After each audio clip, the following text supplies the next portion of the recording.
Friends, how are you doing? It's Saturday. Let's talk about two stocks that are more than likely going to continue to go freaking berserk this coming week here, the first week in December. So I expect these next 2 weeks in December here to be pretty good in the market. They usually are. It's the last 2 weeks in the market of the year, December, that are always like, we start to see a little bit of sell-off, start to see a little bit of slowdown. People are spending their money. They're taking money out. They're cashing out, getting rid of bags, taking profit, getting their taxes right. But Palantir and Sofi here, even so, I'm not worried about them taking significant damage here. I mean, I would be thrilled if they've sold off any at this point, because I think a lot of us would like to put some capital back in these stocks here that we have hanging around. So, if they sold off at this point, I think it would be a miracle, but I just don't think we're going to see mass sell off in these stocks right now, because they're just they're projected to do just even bigger numbers. So let's go into that right now.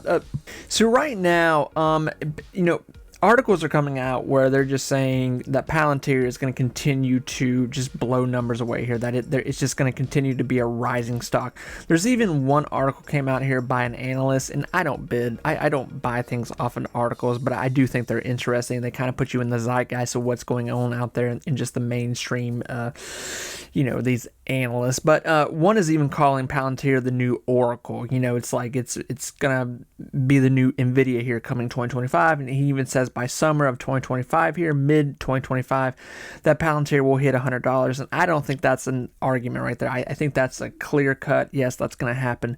We're headed for $100 here with Palantir. Whether you want to admit that, face that or not, that is coming, and that's something to celebrate there. So with that, with Palantir, Palantir this week inducted into the NASDAQ. So that's pretty much there. So, Palantir is on all the stock exchanges right now. There is loads of money going into Palantir. Palantir is going to be, on more ETFs here, things like that. It's just going to progress. It's going to push money into Palantir here, where we're going to start to see bigger numbers. We're going to see growth get bigger. And down the road here, a real conversation that people need to be thinking of here, where they, you want to be careful where you're selling out Palantir, how much you're holding compared to how much you're selling and playing around with. That maybe a year from now, maybe this time next year, who knows how crazy this year could get with Palantir, we're going to be in a situation maybe by 2026, 2027, where Palantir hopefully will be talking about a stock split, okay? And so that's where life-changing money shows up, okay? That's where big money comes in right there, okay? And people, when I say that, people go, well, you don't get more money for stock splits. Well, actually, you do. You do. And if you don't understand, the shortest way to explain that is that, well, if I have one share of Palantir when they do a split, and then Palantir does a 3-to-1 split, well, then I have 4 shares plus the one. So you see what I'm saying? Okay, now imagine if Palantir comes out and they say we're going to do a 10-to-1 split. Imagine if you have 5 shares. Okay. After that split, what do you think is going to happen? Palantir is going to continue. Just because a stock does a split, it doesn't mean it sells off and it never splits again. A lot of time, what it means is just all it means really when a split happens is that the stock has become far too rich, and they want to break the price up and bring it back down to an affordable level, because it's like when Tesla went to $1,200. No one, people cannot afford one share, a $1,200 share. Nvidia just had a split this year. People cannot afford $1,000 share, of an Nvidia, one share of it. So they cut it back. Okay. Well, with that, and obviously the split will go into, what is going to be the price range. Is Palantir going to split at 300, 400, 500, and that'll all go, if it does a 3-to-1 split, Palantir will more than likely be at, we'll say more than likely how this works, it'll be a 3-to-1 split. So, it'll be back down to $100.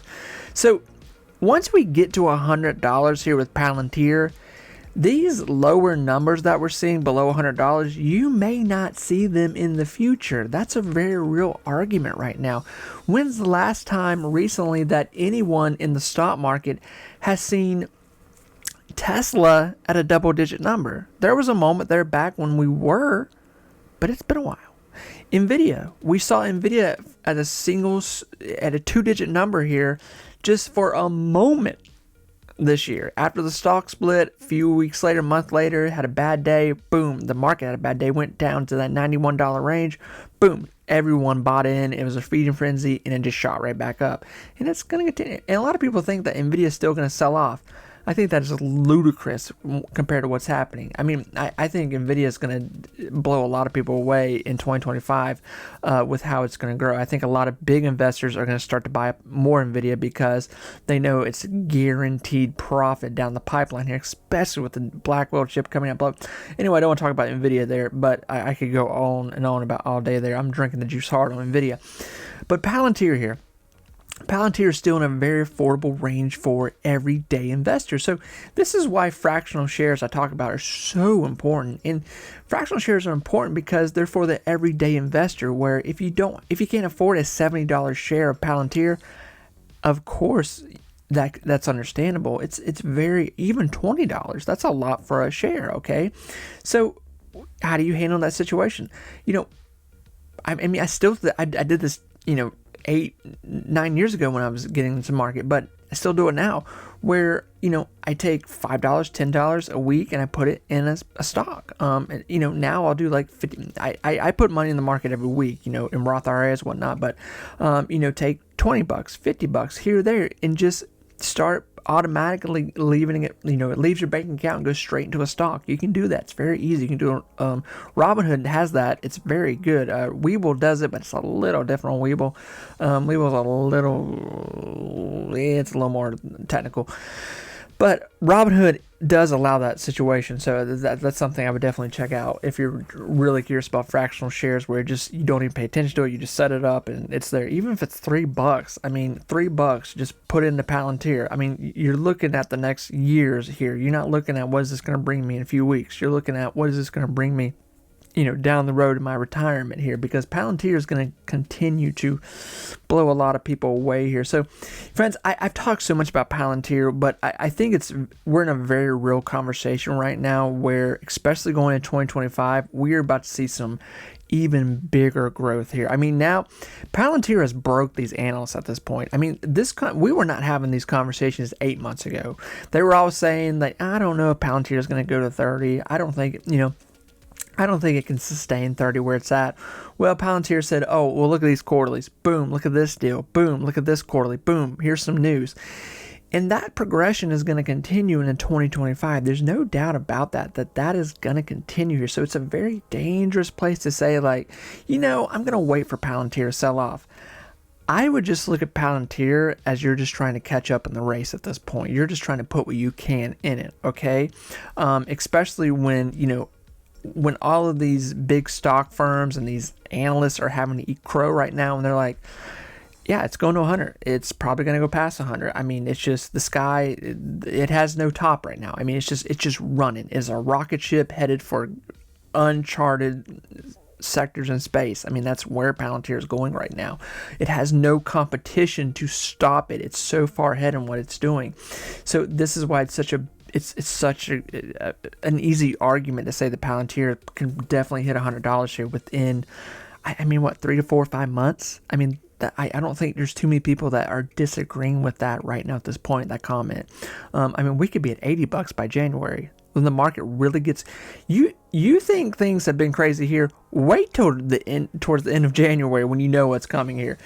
The market is going to go freaking nuts, okay? We might be talking about $80, $90 a share for Palantir here just in 4 to 5 weeks, okay? That's a real conversation. So with that said, listen, friends, I'm trying to talk about other stocks. I really am. APLD, I think that's a solid investment right there. I really do mean that. It's something that I've been looking at, trying to get into here. And then, a lot of people ask me about NERDY, Nerdia. I think that's how they say that. I think that's how they say it. But anyway, NRDY here, the ticker for that. That's the company that I am watching closely right now. I'll probably make a video on that, but I'm still kind of curious about some quarterlies coming out with that company. But that's the same conversation right now with BBAI, Big Bear AI here, where I look at that company right now as a total gamble that this could be a very successful year for the company, especially since they have that government contract, and government contracts are always good, always solid. So with that, to me, and this is what I'm doing, I'm not telling you to put your money in Big Bear because this could go south fast. It could. It could sell off here, but the more I'd say that, I'm starting to sound like Jim Cramer out here, because when I say something's going to sell off, it like triples the amount in price. So be careful what I'm saying here. But, Big Bear has opportunity to prove a lot here in 2025. They're still, I don't want to lie to you, they're still in a position where they've got to make some leeway. They've got to make some headway. They're in debt. They need money. They need capital. They need more, bigger, better deals. But they're a solid little AI company right now. This is, essentially where SoundHound was last year. That's kind of where I see Big Bear right now. And then look at where SoundHound has been all this year, playing catch up, and now SoundHound is going into a double-digit number. So that's why Big Bear is so, it's looking very appetizing. What's the word here?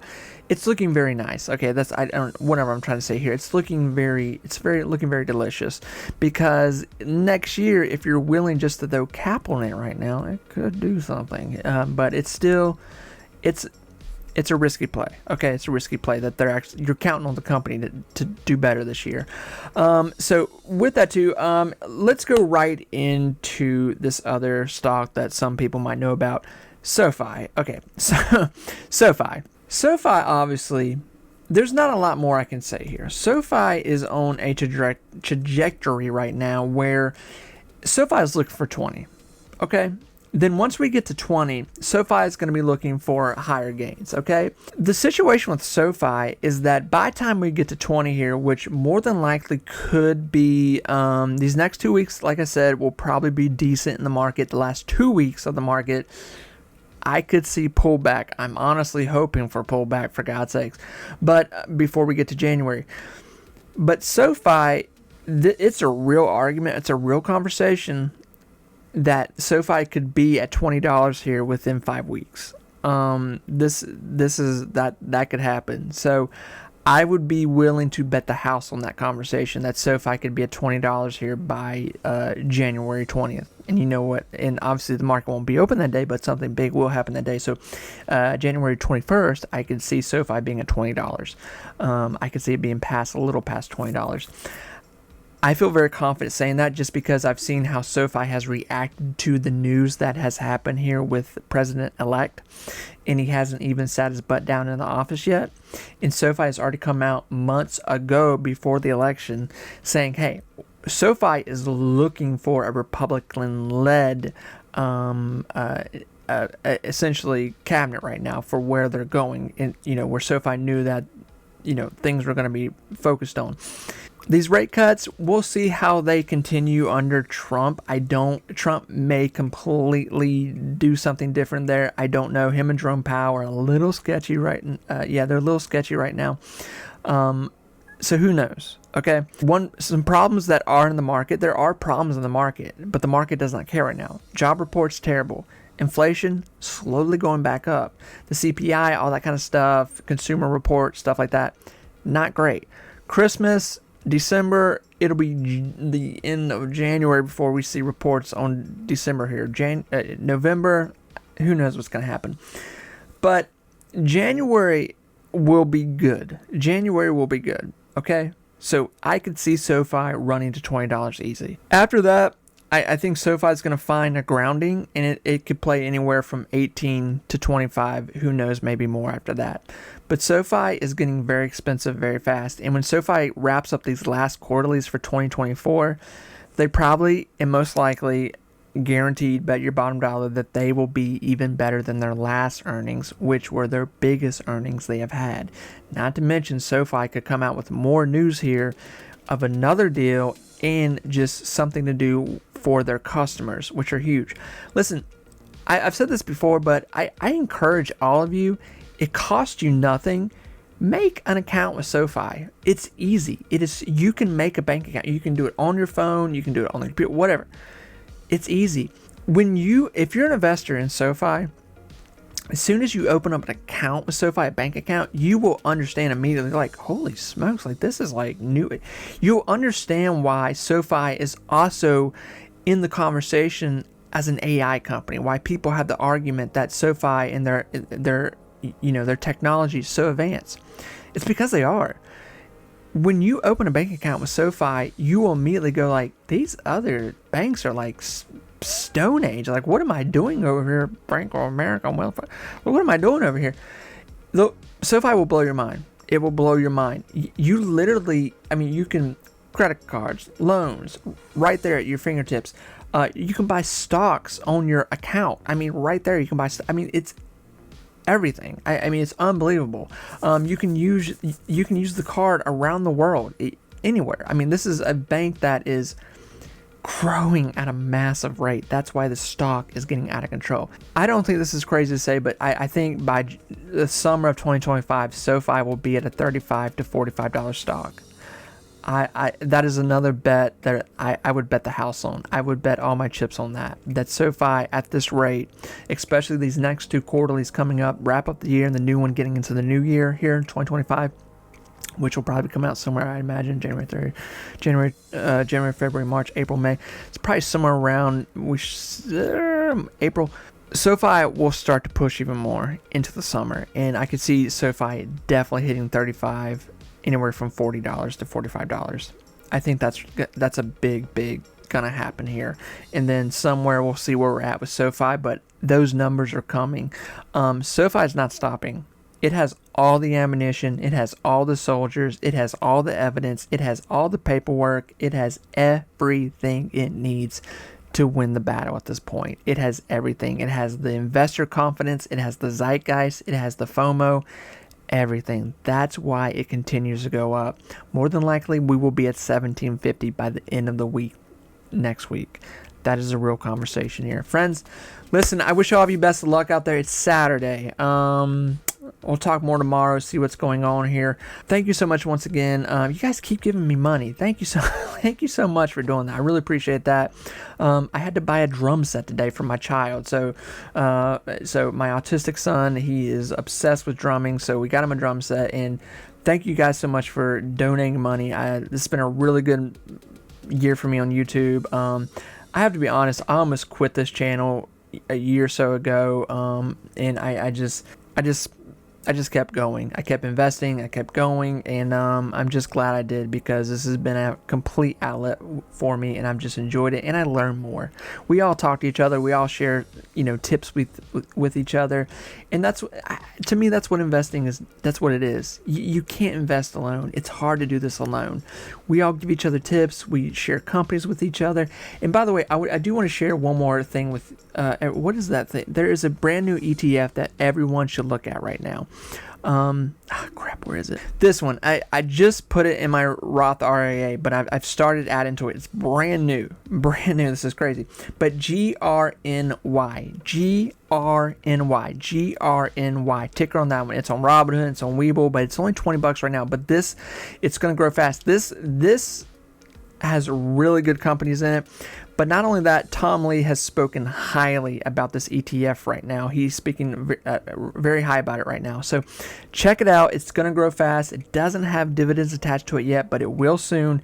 And it's gonna grow real fast. So this is something that I would, if you're looking for like something just to put money into and watch it grow slowly, this isn't going to be like a growth stock, but it's going to be something that's going to grow and grow fast in a decent amount of time. So check it out. I think it's really going to be an opportunity for a lot of us. So I definitely am trying to put as much just whatever I can into it just to watch it grow over time.